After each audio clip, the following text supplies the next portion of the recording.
itu belum selesai begitu. Nah, karena mindset itu belum selesai, bagaimana mungkin itu akan menjadi satu nilai di dalam kehidupannya. Nah, kira-kira begitu. Maka langkah awal, ya idealnya maka kita selesaikan dulu mindsetnya sebagai seorang individu, kita pahamkan dulu begitu bahwa tujuan manusia lahir itu apa, hidup di dunia itu ngapain, begitu ya, dan lain sebagainya. Maka itu akan menjadi, selanjutnya akan menjadi sikap dan selanjutnya akan menjadi nilai di dalam kehidupan. Kira-kira begitu. Baik, Masya Allah, terima kasih. Dan saya rasa juga kalau seperti itu berarti konsepnya memang ketika kita menghadapi orang-orang yang memang ada kesalahan dalam pemikiran, tentu kita yang pertama yang bisa kita lakukan adalah coba melihat, coba memperbaiki di mana pemikirannya yang salah. Jangan kita langsung merespon sikap apa yang dia lakukan, ya kan? Nah, ini mungkin bisa jadi salah satu yang kita lakukan.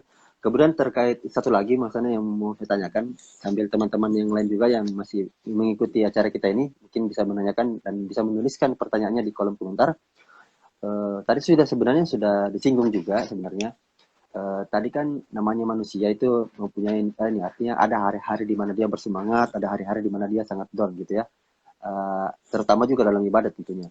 Nah, sekarang pertanyaannya, apabila misalnya kita sebagai seorang orang yang bergelut di bidang akademik misalkan, itu ketika dia artinya merasa bosan, tentu bisa jadi berdampak pada ibadah-ibadah yang sudah rutin yang dia lakukan gitu. Nah, itu mungkin apa yang bisa kita berikan, nasihat apa yang bisa kita sampaikan kepada dia agar dia tetap artinya gini, dia melampiaskan kemalasannya, dia melampiaskan kebosanannya itu dengan tidak keluar jalur gitu. Seperti itu.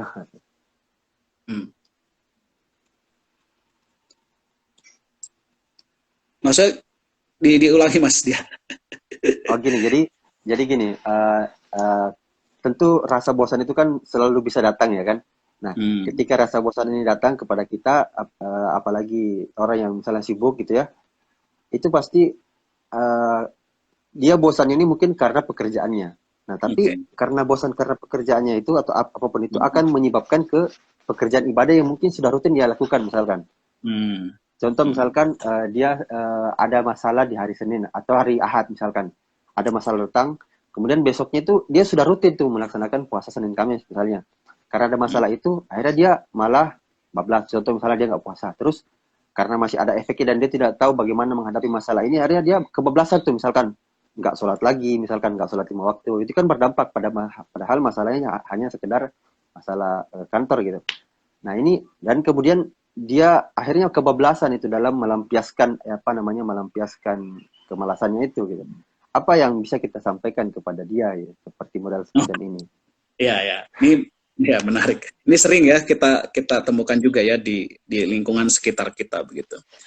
Memang yang pertama itu sebenarnya yang mampu mengendalikan situasi kita itu adalah diri kita sendiri sebenarnya begitu ya. Dan menjadi penting kita untuk membuat apa yang disebut dengan self regulatory process begitu ya. Jadi membuat regulasi untuk diri kita sebagai seorang individu itu menjadi penting. Kalau kita sebagai seorang muslim kan Mas Dia ya niat itu kan menjadi penting ya. Kenapa kemudian niat itu kan di hadis arba'in itu kan yang pertama ya, innamal a'malu binniyat, kekuatan niat itu begitu maha dahsyat. Karena kenapa? Karena itu akan berdampak terhadap rentetan aktivitas berikutnya begitu ya. Betul. Ya, saya pernah satu waktu ketika ujian Tomer ya, pernah bahasa reses juga begitu ya kan. Saya pernah mendapatkan satu nasihat yang luar biasa dari kawan saya, dia kebetulan orang Mesir begitu ya. Dan ketika saya menyampaikan bahwa saya gagal di dalam ujian B2 waktu itu, lalu kemudian dia mengatakan, ya sudah, tidak apa-apa, tidak masalah. Ini adalah bagian dari satu proses belajar. Yang namanya belajar itu ya begitulah. Yang terpenting kamu tetap harus bisa berbuat dan melakukan sesuatu, dan itu adalah bagian dari ibadah kita kepada Allah SWT. Jadi saya tuh terngiang-ngiang begitu ya. Jadi kalau kemudian kita memaknai kegagalan itu secara ansih begitu ya, gagal ansih itu dalam arti seolah-olah tidak ada lagi kesempatan lain begitu ya.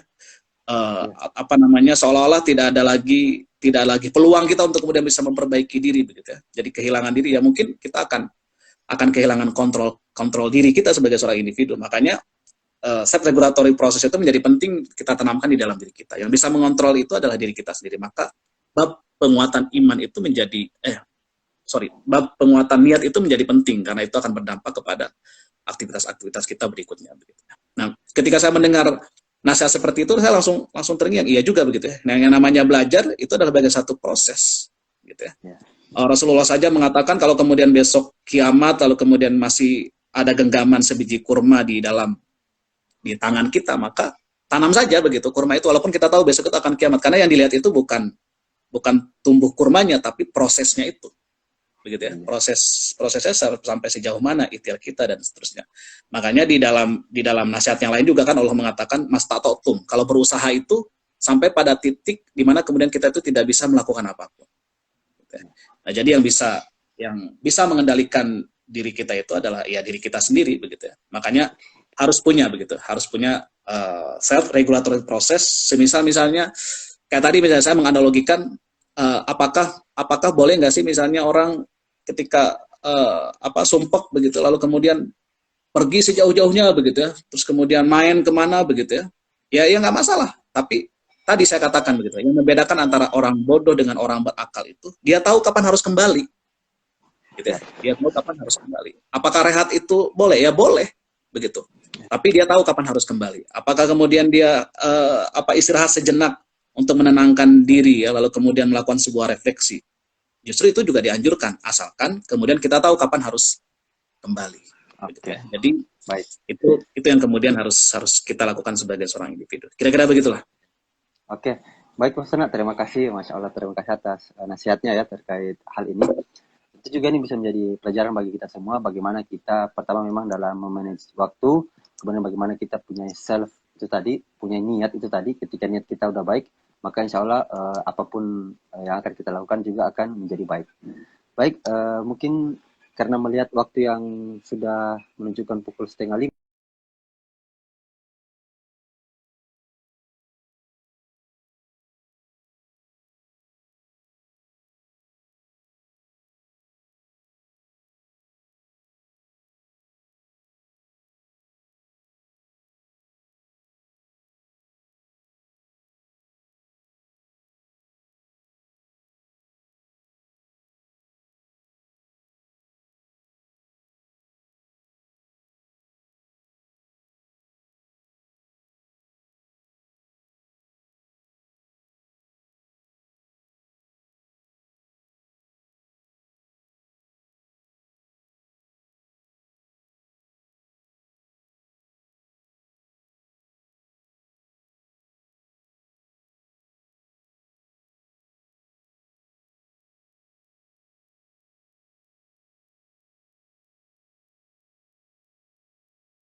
Definisikan kamu itu mau menjadi apa, kamu itu mau menjadi siapa, kamu mau melakukan apa, kira-kira begitu ya. Jadi bahwa misalnya kalau soal bab niat, bahwa semua orang ingin masuk surga, ya betul masuk surga begitu ya. Tapi masuk surga itu kan harus kita detailkan melalui pintu yang mana, begitu ya. Iya kan, begitu. Karena tidak ada manusia yang paripurna, yang perfect begitu, yang dia bisa melakukan kecuali nabi ya. Ini di dalam konteks kenabian begitu ya. Kalau kita manusia biasa kayaknya nggak ada yang sempurna, unggul di mana-mana begitu. Tapi carilah keunggulan. Maka dengan keunggulan itulah lalu kemudian kita ingin mengetuk pintu surga, kira-kira begitu. Kalau lemah misalnya di Qiyamul Lail, saya mengetuknya melalui sholat duha, kira-kira begitu. Kalau kemudian saya lemah di ibadah-ibadah sunnah yang lainnya misalnya, lalu kemudian saya ketuk dengan ibadah-ibadah sunnah yang lainnya. Kalau kemudian lemah di dalam sunnah yang lainnya, misalnya infaknya nggak besar, lalu kemudian infaklah dengan yang lain begitu. Jadi menurut saya Mas Dinil, ini soal ujian kayaknya dari Mas Dinil ya. Jadi mendefinisikan segala sesuatu itu secara definitif, detail dan teknis, agar kemudian kita betul-betul bisa memahami dengan jelas. Gitu ya. Jadi misalnya kalau misalnya soal studi ya sekarang tren mahasiswa pelajar Indonesia kan banyak trennya ingin studi ke Turki. Kita tanya aja, Anda ke Turki tujuannya untuk apa? gitu ya. Karena Motivasinya apa gitu ya? betul, niat di awal itu menjadi penting. Agar apa? Agar dia tidak mengalami disorientasi. Makanya tadi ya, berikutnya harus punya self regulatory tadi. Dia punya punya planning yang detail, punya planning yang jelas, punya sesuatu hal yang terdefinisikan dengan jelas. Misinya apa, visinya apa. Itu Oke, harus sedetail apa namanya sedetail mungkin. Kira-kira begitu ya. Jadi oke, harus baik. terdefinisikan secara detail. Itu Baik, mungkin. saya kira mudah-mudahan bisa menjawab pertanyaan dari Bang Dinil. Saya kira juga memang sebagai penutup apa namanya di antara setelah kita mempunyai niat itu sendiri, kita mempunyai semua sesuatu itu, segala sesuatu tentu harus didukung dengan lingkungan. Dan saya pikir juga lingkungan merupakan faktor terpenting bagaimana apa yang sudah kita definisikan itu tadi, apa tujuan goal kita itu akan menjadi bisa lancar gitu. Baik, sebelum saya tutup mungkin ada closing statement dari Mas Hana, silahkan. Oke, baik. Terima kasih Mas Dia, terima kasih Mas Dinil ya yang hadir juga dalam forum Ya, kali ini begitu. Paling tidak, alhamdulillah saya sudah menggugurkan kewajiban saya begitu 2 kali jadwal untuk PCM TOS begitu. Tinggal teman-teman yang lain yang belum. Baik, sebagai penutup bahwa apa namanya manusia itu memiliki sifat parsial begitu ya, dan kita tidak mungkin bisa menguasai segala bidang begitu ya, karena dalam lingkar parsial itu lalu kemudian kemampuan kita menjadi terbatas. Lalu kemudian Allah juga mengatakan di dalam Al-Quran, la yukallifullahu nafsan illa wus'aha begitu ya, bahwa Allah itu tidak akan membebani seseorang melainkan sesuai dengan kesanggupannya. Jadi jangan khawatir begitu bahwa kita manusia itu adalah parsial, menjadi satu keniscayaan begitu, karena kita tidak mungkin sanggup menguasai segala bidang yang kemudian kita inginkan. Dalam lingkar yang parsial itu lalu kemudian Allah memberikan nasihat tadi gitu ya.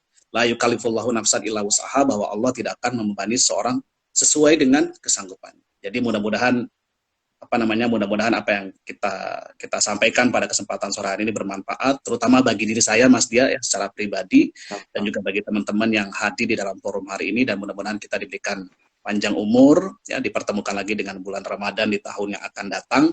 Dan yang terpenting adalah kita selalu berdoa untuk kemudian diistiqomahkan di jalan kebaikan ya. amin, amin. Diistiqomahkan di dalam orbit kebaikan, karena kita sebagai manusia biasa, jangankan kita, para sahabat pun mengatakan bahwa salah satu pekerjaan yang paling sulit setelah ikhlas itu adalah istiqomah gitu ya. Jadi mudah-mudahan ketergabungan kita di organisasi ini bagian dari cara kita untuk menjaga keistiqomahan kita agar kemudian kita tetap berada di dalam orbit kebaikan. Wallahu a'lam bishawab, mungkin itu yang bisa saya sampaikan. Terima kasih atas waktunya. Saya akhiri, fastabiqul khairat. Wassalamualaikum warahmatullahi wabarakatuh.